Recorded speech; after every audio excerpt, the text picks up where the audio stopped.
सर्व सदस्यांचा सन्मान आज या ठिकाणी होतोय। मी खरं म्हणजे बोलणार नव्हतो, परंतु 2-3 गोष्टींचा उल्लेख करण्यासाठी दादांनी मला सूचना केल्या आणि म्हणून मी या ठिकाणी उभा आहे।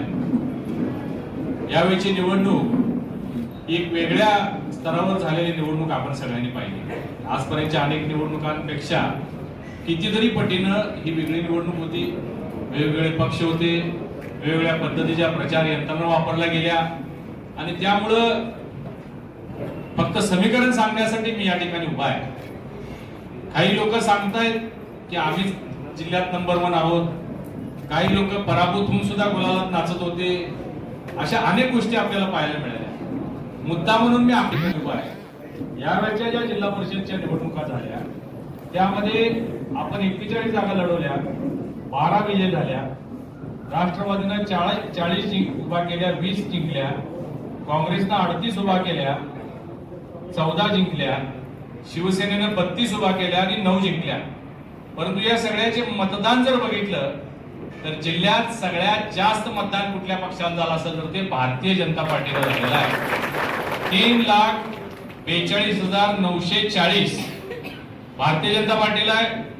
त्याच्या खालोखाल राष्ट्रवादीला 3,41,000, त्याच्या खाली शिवसेना 3,09,000 आणि काँग्रेस 2,84,000।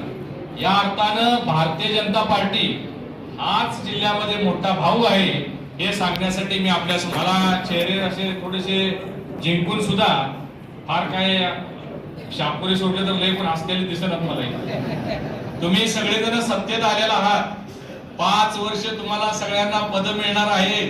भारतीय जनता पार्टीमुळे तुम्हाला उमेदवारी मिळाली, संधी मिळाली, तुम्ही सगळे जिंकलेले आहात आणि 5 वर्ष सत्तेमध्ये असणार आहात। या जिल्हा परिषदेच्या माध्यमातून जिल्ह्याच्या कानाकोपऱ्यामध्ये विकास करण्यासाठी, भारतीय जनता पार्टीचा पक्ष वाढवण्यासाठी, इतर जिथं आपण जिंकलो नाही तिथं पोहोचण्यासाठी 12 लोकांच्या माध्यमातून आपल्याला इथं काम वाटणी सुद्धा माहितीची सत्ता जिल्हा परिषदेवर आल्यामुळं वाटणी सुद्धा आपल्याला त्या प्रमाणात मिळणार असल्यामुळं 12च्या 12 लोकांना काही ना काही पद, काहीतरी समित्या आपल्याला सगळ्यांना मिळणार आहेत।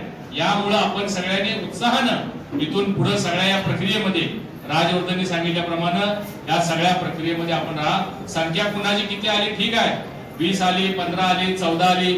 आता काँग्रेसचे गेल्या वेळची संख्या जर बघितली दादा, गेल्या वेळी काँग्रेसचे 27 सदस्य होते, आता 14 झाले आणि ते नाचत होते परवा।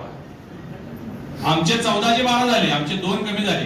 भाजपचे गेल्या वेळी 14 होते, 2 कमी झाले, परंतु काँग्रेसचे 27 वरनं 14 वर आले तरी ते बोलायला नाचले।